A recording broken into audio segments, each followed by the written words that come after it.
Alright, what's up everybody? Welcome back to the Raccoon Clan channel. Today, we're going to be going over some tips, some tricks, a little bit of some background things that'll help you in Black Ops 6. So it'll be a little bit different of a video. Without further ado, let's get started. Alright, I know why you're here. You want to know how to fight a sleeper agent, and you want to have the best settings for keyboard and mouse to be able to see everything and be able to do as much as you possibly can. And I am here to help you along that path. Now, let's get the sleeper agents out of the way. Best things to run are recon perks. Here you can see I'm running Ghost, Tracker, Vigilance. Ghost and Vigilance, you can trade those out for whatever you want, whatever your tiny little heart desires. To be able to see a sleeper agent, Tracker. Even if they are in sleeper agent, you will still see their footprints. And as well as with Recon, you will still be able to see them through the walls. Because, as it states, you can see them with a red little outline. It's about 12 to 15 seconds after spawn. In testing, it varies, but it's somewhere between 7 to 15. Now, that's how you deal with those pesky little sleepers. Now, onto the meat of this video, the settings. Come on over to keyboard and mouse, and we'll go over sensitivity real fast. Now, optics act a lot like Modern Warfare 2, where even when you ADS, the dot is not in the center of your screen, it'll be slightly around it. No real way to get around this except to mess with your sensitivity to get how you feel is comfortable. For me, I have a DPI switch, so I usually keep this at standard at 34.3, because if I need it faster, I click a button. If I need it slower, I double click that button. You can mess with all those little numbers if you want. This just makes it to where, if you want your up and down to be faster, you can set it higher, lower, however you want. If you're wanting more, to be able to individually change every single zoom for every little level, you can do it right here. Treyarch and Ravensoft have really gone to the extreme with how much you have control of. Just gotta find it. That being said, you might want to be able to see your enemies more, right?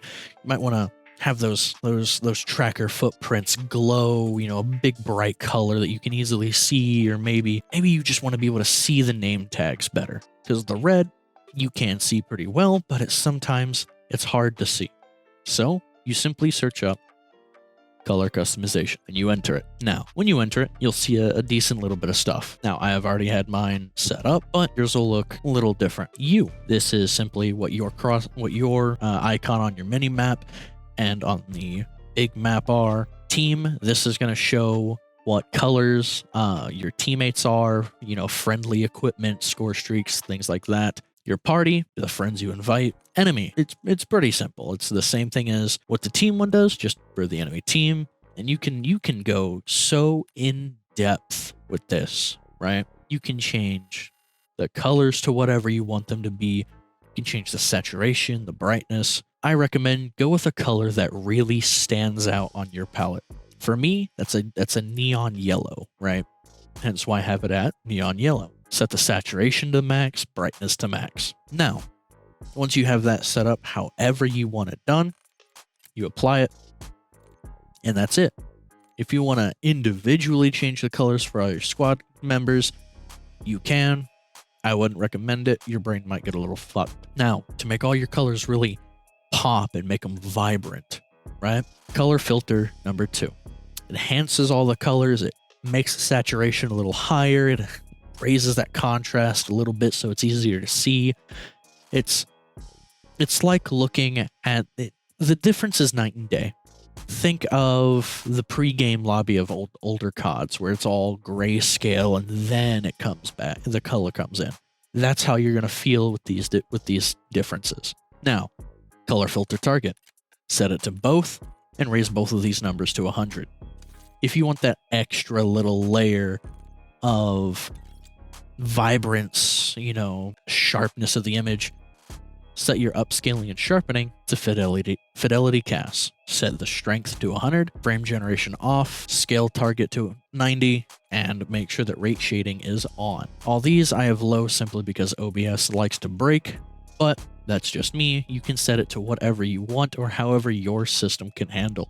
After that, that's pretty much it. If you want to mess with extra little things, you can come over here to view, FOV, I wouldn't recommend going 120. Some of the optics, it bugs out, and with some of the areas of play, it really looks farther than what it is. I use 113, but you can use anywhere between 105 to 115. ADS field of view, set it to affected, so you can see farther around when you're ADSing. Set this to wide, so that way the weapon looks smaller and out of the way, letting you see more. Motion blur off, so that way you can see everything clear as day, and no one can hide from you when you have this on, right? Another little thing you can do is your crosshair.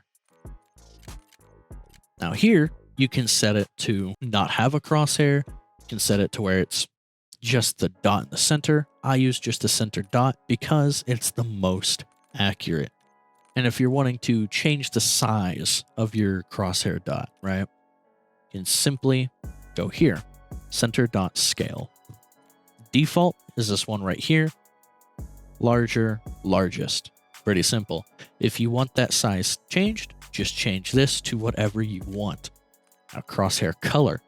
This, same thing as the changing of your colors in color customization. Change your crosshair to a color that stands out to you. Not everyone's eyes are the same. Not everyone's brains are wired the same. For me, a neon yellow stands out and I can easily find it better than any other color. Some people use cyan, blue, they'll make it a negative. The limit is the sky with this one. And just like in color customization, once you found the one that you want, you apply it, and that's it. And that's pretty much it for all the settings. If you want better audio, PC players, there's a great thing called SteelSeries Sonar. They have an audio preset for this game, and it helps a lot with being able to hear footprints, hear them reloading. You hear everything with it. I personally use it with the SteelSeries headphones that I have, which amplifies that even more. Now, as for just in-game audio, simply go in and click Show More here. Now, the game is very, very loud, so I recommend setting this from anywhere between 30 to 60%. If you don't want to hear all the music and you really want to be able to hear everybody else, turn the music down, turn the dialogue down, and turn the effects down. Because the effects, how it is it's the gunfire, it's the footprints, it's all of that. When you lower it down, your ears aren't getting spiked as much. And so when your ears aren't getting spiked with all the different audio, you'll be able to pick up and hear those quieter sounds more so than you can the gunfire. I keep it at 60. It's perfect. Here, just simply set it to however you're feeling, right? Whatever devices you're using. If you're using SteelSeries Sonar, set it to however. Now, audio mix, right? Best one to use, and I can't stress this enough, home theater. Home theater is great because it tells the game that you're using surround sound, which with most over-the-ear headphones, you can really tell the difference. Gunfire, it'll make the gunfire quieter, it'll make the footsteps and all those smaller sounds louder, so that way you can really hear them. Don't use mono audio, it'll fuck you up. Now, if you like to stream a lot, right? You like to stream to Twitch, YouTube, wherever. Licensed music mute, make sure that's on. Me, I'm not big enough to care, so I leave it as it is. If you want to mess with the frequencies, you can do them there. The tinnitus sound of flashbangs, turn that on. Your ears won't be ringing as bad. And then hit markers, just set them to however you want. I keep it at default because these hit marker sounds are pretty nice anyways. For voice chat, lower it down from anywhere between 15 to 30. That way you can still hear everybody talking, but it's not louder than the other effects and the footsteps and everything else you want to hear.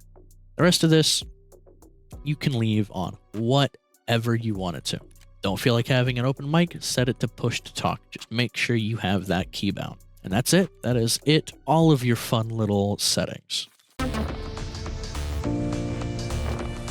We the clan, raccoon, in Call of Duty, man, our name is bad news. The raccoon clan got a plan to drag you And all of your homies to the graveyard too.